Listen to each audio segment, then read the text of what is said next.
समास 5 चंचल लक्षण. हे विश्व मूळ मायेतून निर्माण होते. तिच्यामध्ये पुरुष आणि प्रकृती असा भेद भासतो. जीवनकला किंवा जाणीवेसाठी पुरुष, तर जड पदार्थांसाठी पंचभूतात्मक प्रकृती मानावी लागते. विश्वातील विविधता त्रिगुणांमुळे निर्माण होते. विश्वाची जी नियमानुसार व्यवस्था आहे तिचा चालक अंतरात्मा होय. तो सर्वात वडील आहे. मात्र तो चटकन लक्षात येत नाही, सापडत नाही. त्यासाठी अंतर्निष्ठ होऊन आपल्यातील अंतरात्मा म्हणजेच चैतन्य शक्ती शोधून काढावी. म्हणून चंचळ मन ओलांडून जावे आणि महत्त्व म्हणजेच अंतरात्म्यापर्यंत पोचावे, म्हणजे उपासना संपते. श्रीराम दोघाईसी तीन चालती, अगुणी अष्टधा प्रकृती, अधोर्ध सांडून वर्तती, इंद्रफणी ऐसी. जाणीवमय पुरुष आणि शक्तिमय प्रकृती यांच्या मार्गदर्शनाखाली सत्व रज तम हे त्रिगुण चालतात. एकीकडे निश्चळ परब्रह्म, तर दुसरीकडे अत्यंत जड असे विश्व. परब्रह्म निश्चळ म्हणून काही करत नाही, तर विश्व त्याच्या जडत्वामुळे काही करू शकत नाही. म्हणून या दोघांमध्ये वावरणारी सूक्ष्म चंचळ अष्टधा प्रकृतीच विश्वरचनेचा खेळ खेळते. पण तोंडे भक्षितो पणजा, मूल बापा समारी वोजा, चुकाऱ्या गेला राजा चौघा जणांचा. मागे जे आपण अंतरात्मा सत्व रज तम यांचे मूळ पुरुष, वडील, नातू, पणतू हे रूपक पाहिले, त्याचाच येथे उल्लेख आहे. त्यातील अज्ञानरूपी तमोगुण म्हणजे पणतू पणजोबाला म्हणजेच अंतरात्म्याला खातो. म्हणजे अज्ञानामुळे त्याची जाणीव आपल्याला होत नाही. आणि एकूणच या चौघांच्या मारामारीत राजा जो परब्रह्म त्याचा पत्ताच लागत नाही.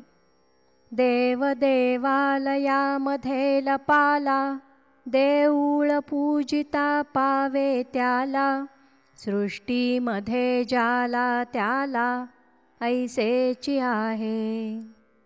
आपण आपणास कळेना, पाहो जाता आकळेना, काशास काहीच मिळेना उदंडपणे. आपण अंतरात्मा असूनही आपल्याला सापडत नाही, कारण त्याचा अफाट पसारा. जसं पाणी एकच असून ते निरनिराळ्या झाडांमधून सजीवांमधून प्रगट होते, तरी त्याचा एकटेपणा भंगत नाही, तसेच ह्या अंतरात्म्याचे हे आहे. हेच इथे पुढील ओव्यांमधून स्पष्ट केले आहे. एक असोन फुटी पडिली, फुटी असोन स्थिती एकली, विचित्र कळा पैसावली प्राणी मात्री. वल्लीमध्ये जळ संचरे, कोरडेपणे हे वावरे, ओले वाचून न थिरे काही केल्या. देवा करिता चालती झाडे, देव नसता होती लाकडे, नीटची आहे कुवाडे सर्वथा नव्हे. झाडापासून झाडे होती, तेही अंतरिक्ष जाती, मुळाने भेदिली जगती कदापि नाही. झाडास झाडे खत पाणी, घालून पाळिली प्रतिदिनी, बोलकी झाडे शब्द मथनी विचार घेती. बोलकी झाडे म्हणजे माणसे. ती शब्दांचे मंथन करतात आणि त्यातील अर्थ किंवा विचार ग्रहण करतात. माणसेच इतर माणसांना सांभाळतात आणि शिकवतात. सर्वत्रांचा वडील कोण, हेची पहावी ओळखण, भेटे आपणास आपण जगदांतरे. अंतरनिष्ठांची उंच कोटी, बाहेर मुद्र्याची संगती खोटी, मूर्ख काये समजेल गोष्टी शहाणे जाणती. अंतरे राखता राजी, भलत्यास भलताच नवाजी, अंतरे न राखता भाजी मिळणार नाही. ऐसे वर्तते प्रत्यक्ष अलक्षी लावावे लक्ष दक्षास भेटता दक्ष समाधान होते. एकदा जाऊन पाहोन आले मग ते सन्निध देखले चर्मचक्षी लक्षिले नवचे कदा. चंचळ ओलांडून जो एकदा निश्चळ ब्रह्म पाहून येतो त्यास ते स्वतःच्या सन्निधच दिसू लागते. आपल्या साध्या डोळ्यांनी ते कधीच पाहता येत नाही. ज्ञानदृष्टीनेच ते पाहावे लागते. नाना शरीरी चंचळ अखंड करी चळवळ परब्रह्म ते निश्चळ सर्वाठाई.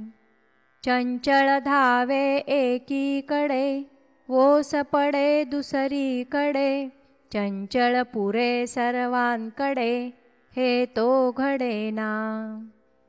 गगनी चालिली हवावी, हवावी म्हणजे फटाक्यातला बाण. कैसी पावेल पार पदवी जाता मध्येची विझावी हा स्वभाव चितीचा.